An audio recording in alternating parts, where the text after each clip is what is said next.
Assalamualaikum warahmatullahi wabarakatuh. Perkenalkan, nama saya Mufli Nurbait, NIM 1217139, Prodi Hukum Ekonomi Syariah.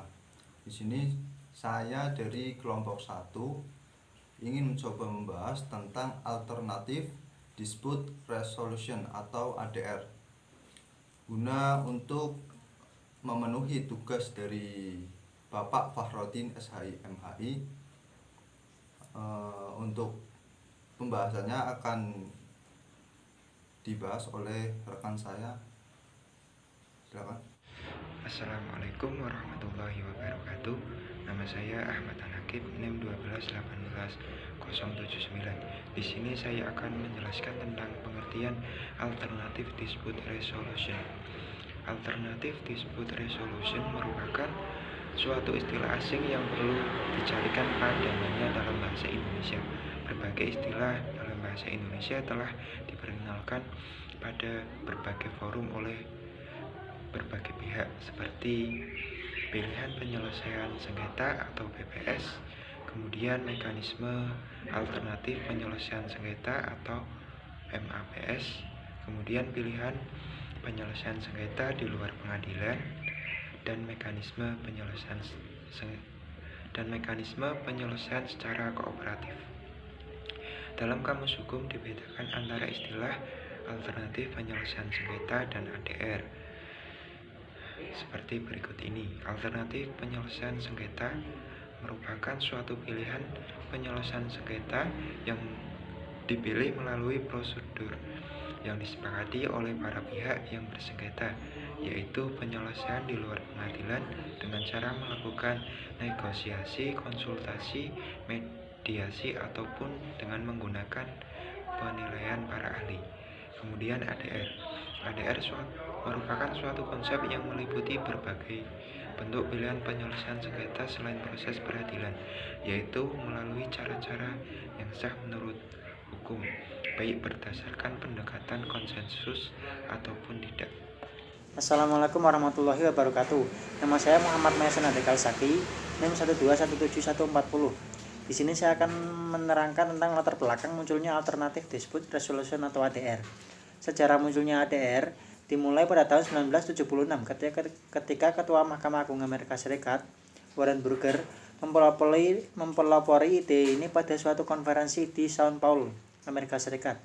Hal ini dilatar belakangi oleh beberapa faktor gerakan reformasi pada awal tahun 1970, di mana saat itu banyak pengamat dalam bidang hukum dan masyarakat akademisi mulai merasakan adanya keprihatinan yang serius mengenai efek negatif yang semakin meningkat dari litigasi di pengadilan. Akhirnya American Bar Association atau BAR merealisasikan rencana itu dan selanjutnya menambahkan komite ADR pada organisasi mereka. Diikuti dengan masuknya kurikulum ADR pada sekolah hukum di Amerika Serikat dan juga pada sekolah ekonomi. ADR mempunyai potensi yang sangat besar untuk berkembang di Indonesia karena alasan-alasan sebagai berikut. Yang pertama, faktor ekonomis. ADR memiliki potensi sebagai sarana penyelesaian sengketa yang lebih ekonomis, baik dari sudut pandang biaya maupun waktu. Yang kedua, faktor ruang lingkup. Yang dibahas ADR memiliki kemampuan untuk membahas agenda permasalahan secara lebih luas, komprehensif, dan fleksibel. Hal ini dapat terjadi karena aturan main dikembangkan dan ditentukan oleh para pihak yang bersengketa sesuai dengan kepentingan dan kebutuhannya. Selanjutnya saya akan menjelaskan tentang perkembangan alternatif dispute resolution atau ADR. Sejak tahun 1980-an, mulai berkembang bermacam pilihan penyelesaian sengketa sebagai gelombang ketiga perputaran sistem penyelesaian sengketa bisnis karena penyelesaian tidak memerlukan aturan formal. Penyelesaian segera atau speed dan cepat atau quick, memberikan kepuasan dan harapan. Biaya harus murah demi efisiensi.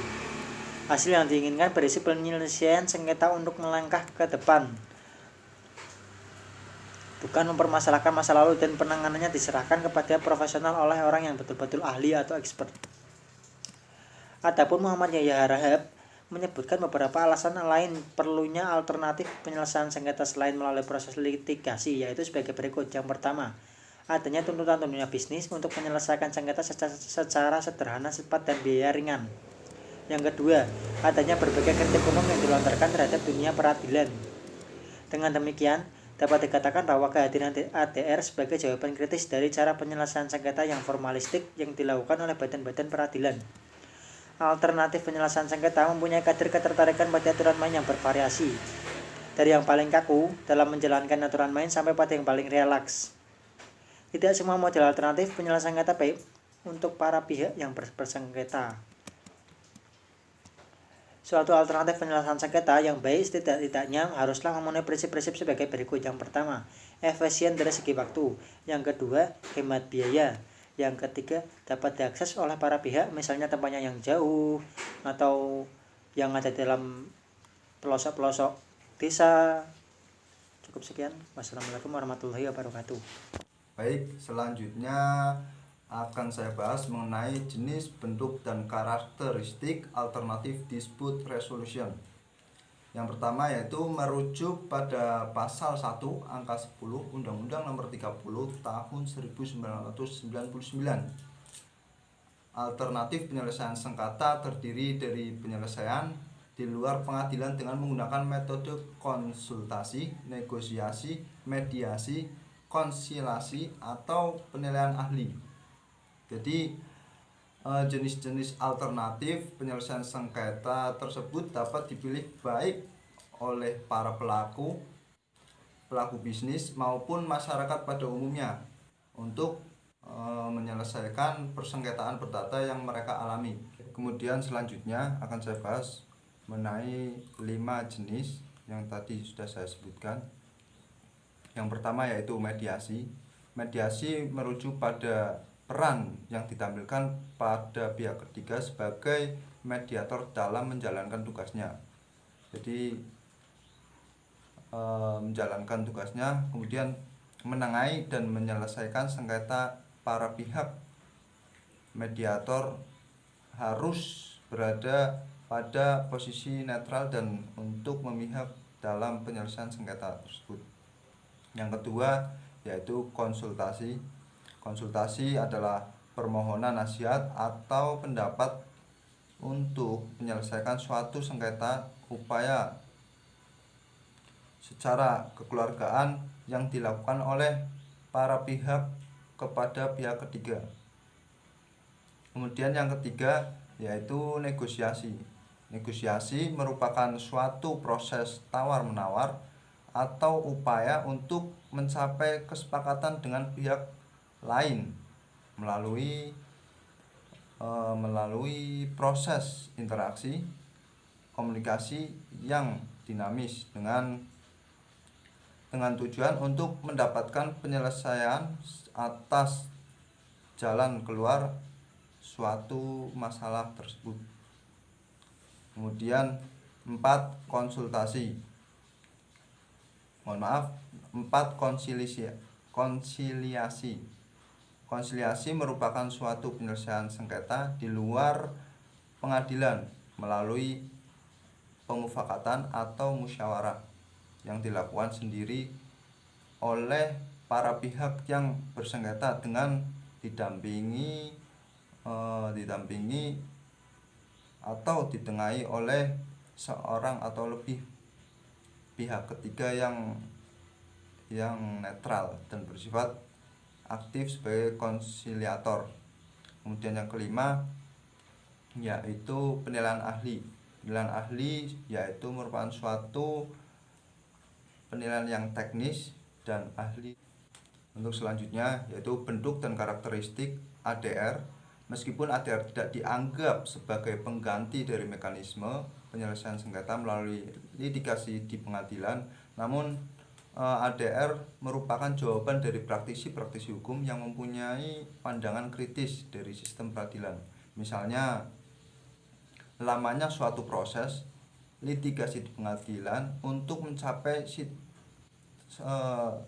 status final dan mengikat, korupsi yudisial, pemeriksaan kasus yang terbuka untuk umum, dan lain sebagainya. ADR dapat mencapai hasil yang lebih baik daripada mekanisme litigasi di pengadilan. Hal itu dikarenakan ada 2 alasan.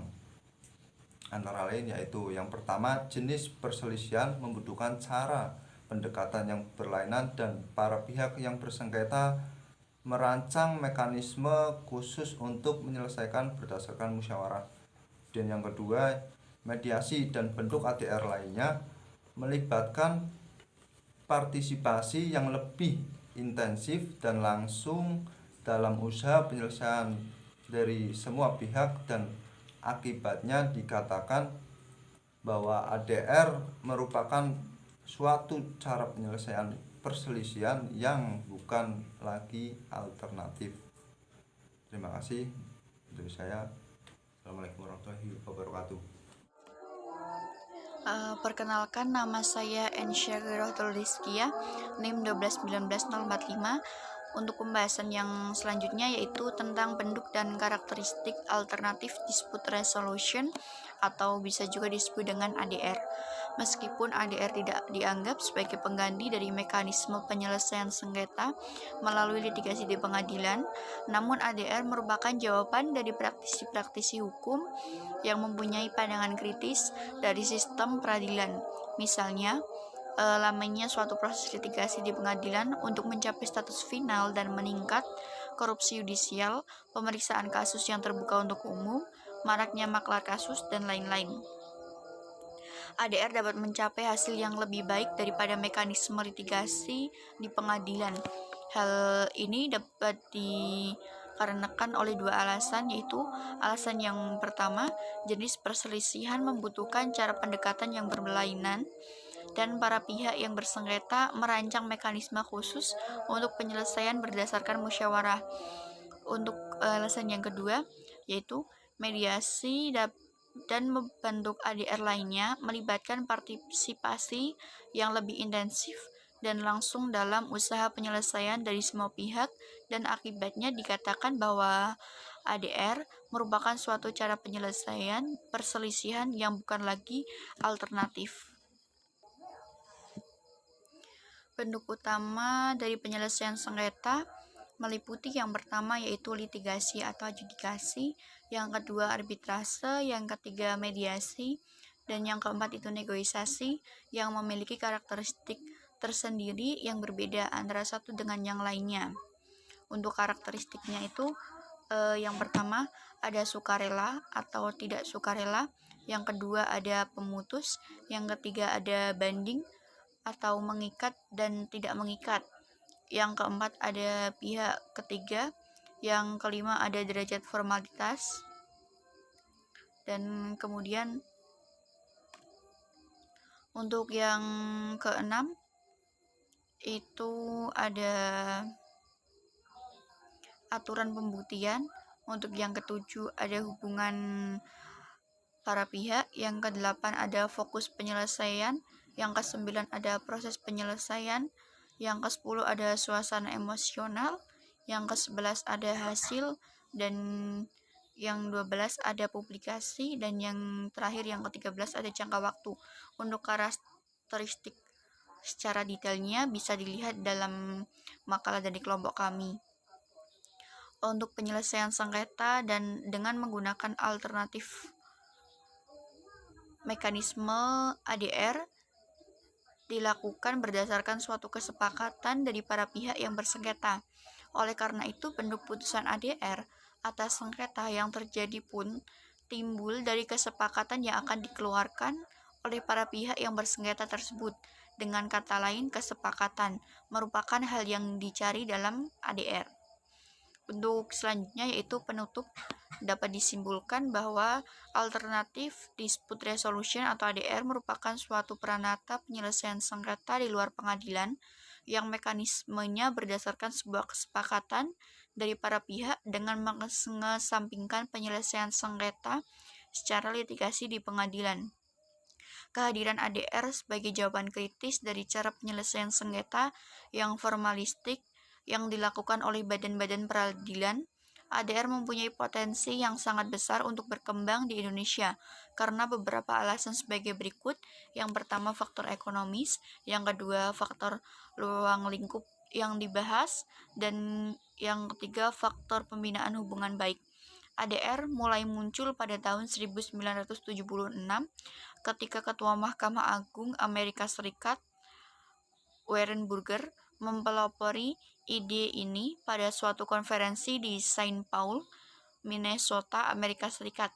Hal ini dilatar belakangi oleh berbagai faktor gerakan reformasi pada awal tahun 1970, di mana saat itu banyak pengamat dalam bidang hukum dan masyarakat akademisi mulai merasakan adanya keprihatinan yang serius mengenai efek negatif yang semakin meningkat dari litigasi di pengadilan. Akhirnya American Bar Association atau BAR merealisasikan rencana itu dan selanjutnya menambahkan komite ADR pada organisasi mereka, diikuti dengan masuknya kurikulum ADR pada sekolah hukum di Amerika Serikat dan juga pada sekolah ekonomi. Dalam Undang-Undang Nomor 30 Tahun 1999 tentang arbitrase dan alternatif penyelesaian sengketa, telah disebutkan bahwa alternatif penyelesaian sengketa terdiri dari penyelesaian di luar pengadilan dengan menggunakan metode konsultasi, negosiasi, mediasi, konsialisasi, atau penilaian ahli. Dari jenis alternatif penyelesaian sengketa tersebut dapat dipilih oleh para pelaku bisnis maupun masyarakat untuk menyelesaikan persengketaan perdata yang mereka alami secara non-litigasi sesuai kesepakatan dari para pihak. Dikarenakan penyelesaian sengketa dengan menggunakan mekanisme ADR dilakukan dengan berdasarkan suatu kesepakatan dari pihak yang bersengketa, oleh karena itu bentuk putusan ADR atas sengketa yang terjadi pun timbul dari kesepakatan yang akan dikeluarkan oleh para pihak yang bersengketa tersebut. Dengan kata lain, kesepakatan merupakan hal yang dicari dalam ADR. Sekian penjelasan materi pada hari ini dari kami kelompok 1. Semoga dapat dipahami.